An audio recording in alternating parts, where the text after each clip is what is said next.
I'm back. So it's been a minute. I have been the busiest with our community gardens. I've been hosting workshops, plant medicine workshops, water workshops, nettle cordage workshops with a lot of my elders and my relatives. And so my home garden hasn't been maintained as much as I'd like. Now, I am mindful that this garden will always maintain herself, and I'm grateful for that, and things are looking beautiful out here. Some things are overgrowing and need to be harvested, and then there has been some unfortunate little mishaps because of this lady. I would love to blame my hens because they had their part in this, but it was mainly me.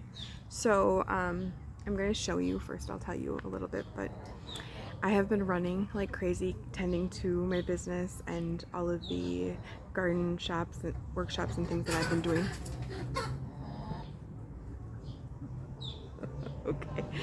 And so I kind of have been lacking. So I come home one day and I'm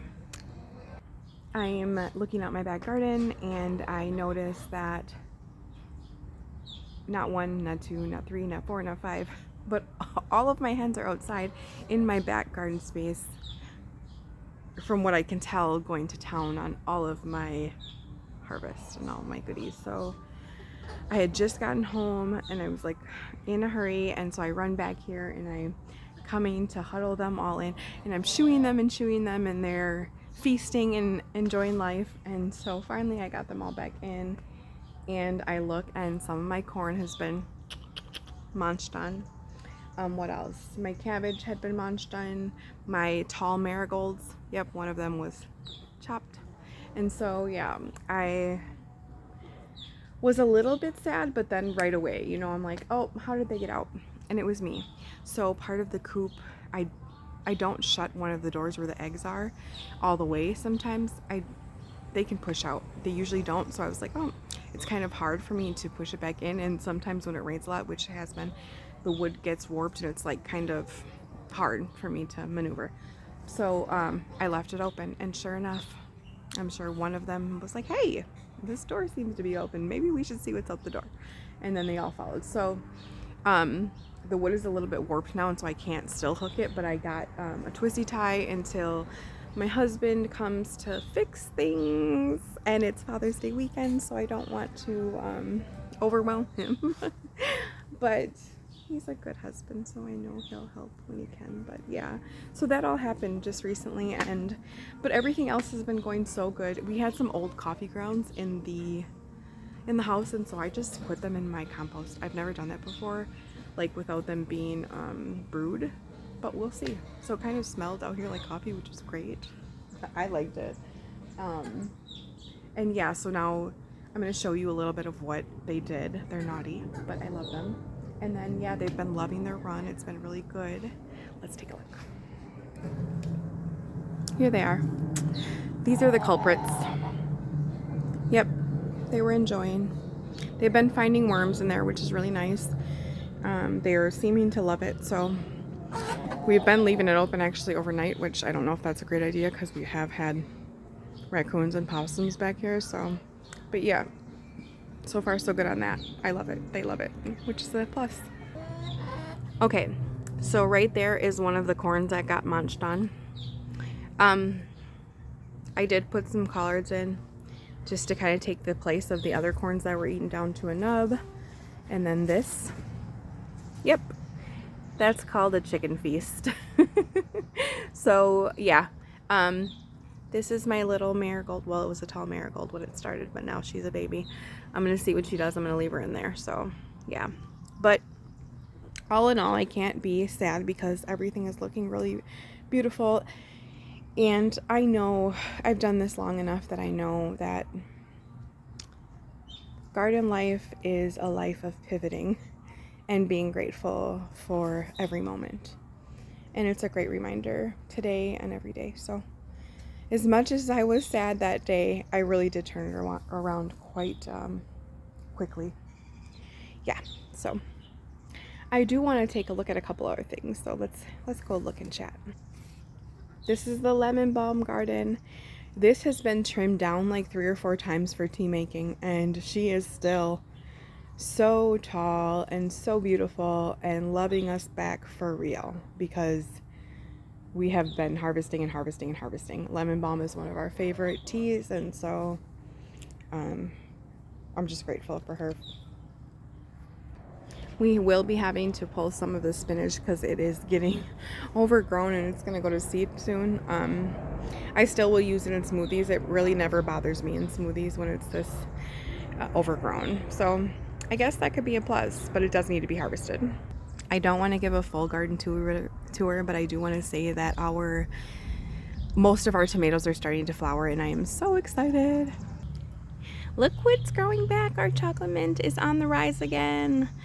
So I have been waiting for her to pop back up, and she is resilient and doing great. These bunnies and these chickens have really pushed me to continue to sing a little harder to my plants and sit with them a little longer to give them good energy. But you know, part of being a homesteader and having animals and plants is knowing that they are in a relationship together, and sometimes their relationship is a little deeper than you want it to be. But there she is. She's beautiful. Check out my new little baby cucumber. Yes, we have little baby ones. They are being slow, but I like their intention and their slow grow. I'm here for all of it. So I just came in from outside and I was checking on all of my plants. I still have plants on the porch. They do need to be planted. I have Tulsi basil, or holy basil, and then I also have our little baby tobacco seeds. Hi, baby. Yes, I know. That's my son's cat baby. What? She's looking for my son. Anywho, yeah, they are out there. They need to be planted. I am teaching. I'll be teaching with them, so I'm kind of waiting to waiting to plant them until I teach with them. But I'm excited to get them into the ground, into their forever homes. And I have been pulling weeds lately. I can't wait to show you our pollinator garden. It is taking off. It's really just beautiful, actually. It really is. And the other plants that somebody might look at as weeds, I've been pulling them and the chickens love them.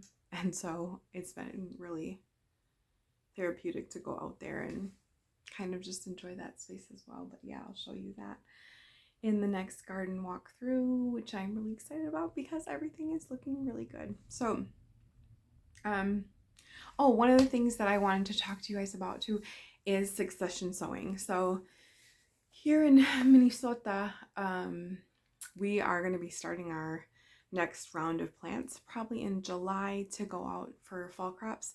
And so I'm going to be starting them again. And thankfully, I've said this many times before, but our porch is like a greenhouse.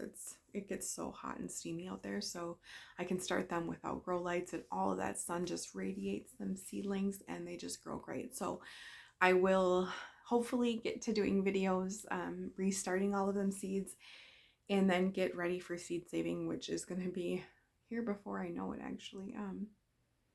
But however busy you are, please make time to sit in your garden, because I think when we think about our garden and how excited we are during the winter months to get started, you know, part of that excitement in our heart is knowing that that garden is going to bring us peace. And so,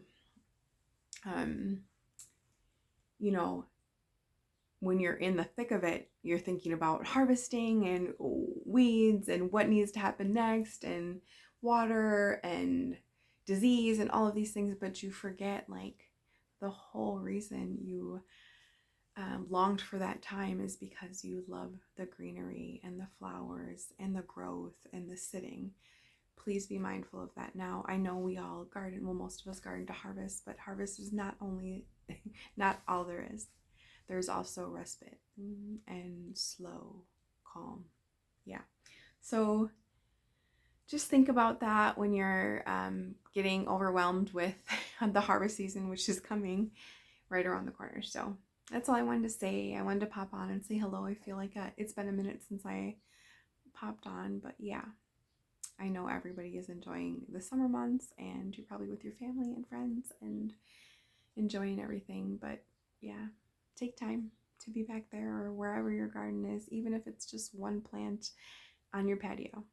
Yeah, that's still a living being and can teach you so much. So, farewell, friends. Dokstake.